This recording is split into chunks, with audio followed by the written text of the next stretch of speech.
Welcome to the last breakfast. Please enjoy the video. You'll start by ensuring you're on an administrator account so settings changes stick. Once ready, right-click an empty area of the taskbar and choose Taskbar Settings. This takes you straight to the controls you need. If Lock the Taskbar is on, turn it off so the bar can move. Make sure to keep the settings window open so you can follow the next steps without repeating clicks. You'll scroll to Taskbar Behaviors and open that panel. This is where Position options live. Then change taskbar alignment or position on screen to bottom. Windows 10 lists bottom explicitly. If the option isn't present, don't panic.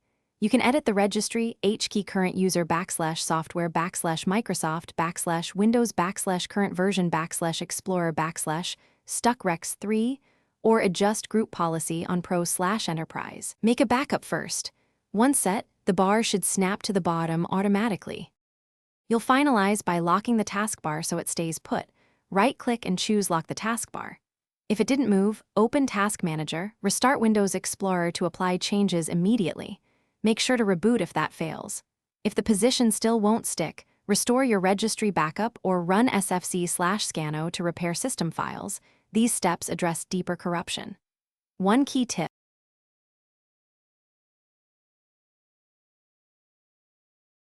Thanks for watching. If this was helpful, leave a like and consider subscribing. See you next time.